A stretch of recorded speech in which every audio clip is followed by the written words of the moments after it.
So today I'm making the ultimate parry guide. Now I'm going to give you tips on every hero that has a parry punish, and I'm going to show you how to parry a lot easier. If you don't know this already, you should definitely try it out. I can 100% guarantee that it's going to improve the way you play For Honor. Now first, what am I talking about? For the people that don't know, you want to go to your options, and then you're going to go down to your advanced controls, and then you're going to go to fight controls, tuning, controller. Now you can change this for the players that play on mouse and keyboard, but it's just going to be a little different. Just follow along, but on mouse and keyboard instead. So next we're going to go down to guard mode, dead zone. As you can see, mine's set to 4, but by default yours is going to be set to 20. As you can see, when I increase this, the circle gets a lot bigger. I want you to imagine that this circle is underneath your analog stick. So if the circle is underneath our analog stick, if I move my analog stick to the left and it passes this border, that means that it's going to move my block to the left. Now by decreasing this makes it a lot easier for you to go from left to right because your dead zone is a lot smaller. So you don't have to go far to cross that border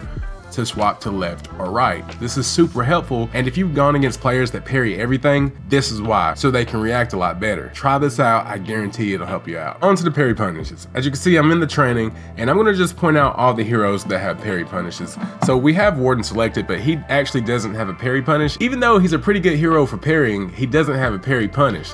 Now Lawbringer on the other hand, this hero, he has a parry punish. So I'm gonna equip an attack from this Warden.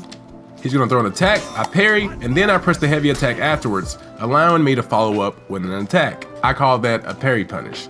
So with this, I could parry, follow up with a heavy, then a light attack, and get some more damage in. That's why Lawbringer is such a good character when it comes to parrying. Now, whenever you get a parry punish in from Lawbringer, after you get your heavy attack in, because it's guaranteed, you wanna get your heavy attack in, and go from the top because it's a guaranteed light attack after that. Now if you go from the side and follow up with a light attack, it's going to be a little bit slower.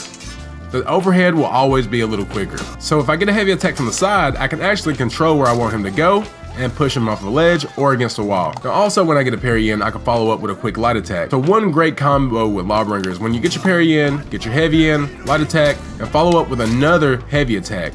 As you can see, I went through with that, but I didn't have to. Start it up, cancel, and then get your heavy in. This is a really great move to throw your opponents off. Simple as that. So next on our list, he's right beside Lawbringer, and that's Gladiator. He also has a parry punish. Now when it comes to Gladiator's parry punish, it's really just super simple. All you have to do is press guard break, and then you'll get it. For example, I can get it in, follow up with a heavy attack, then go into maybe a toe stab or follow up with any other move I want to mix in there. The only thing this does is stamina damage, and it's really great with Gladiator because he's so adept to depleting your opponent's stamina. He's a great hero to, you know, follow up with a move that just deals some stamina damage on top of all of the other moves that's available to him. For example, I can get a parry in, get a heavy in, follow up with something else, maybe an unblockable heavy, or I can get one in, light attack, toe stab. Anything you want to do. Super simple, really not much to it. Next we have one of my favorite characters that has a parry punish, and that's Warmonger. She's the best at this. If you can land parries and you get this in, I'm telling you, you're gonna have some fun. When it comes to Warmonger, when you get your parry in, it's super similar to Lawbringer's, as you can see.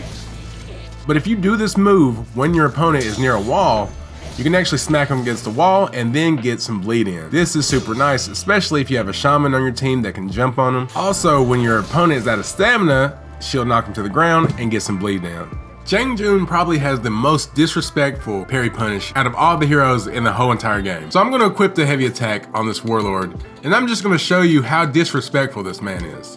So we're gonna parry, hold guard break, hold him for a bit, get a little slap in, and they back off. That simple, so disrespectful. So while this is happening, you're actually draining your opponent's stamina.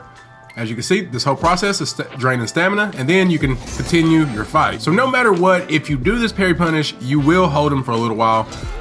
You really can't cut it short. Once you do it, it's done, and you're stuck in the animation, so keep that in mind if you're doing this around multiple enemies. Now, how useful this is, I don't think it's the most useful move. I just think it's really funny to watch. The animation to it is just so goofy. I love getting the damage in.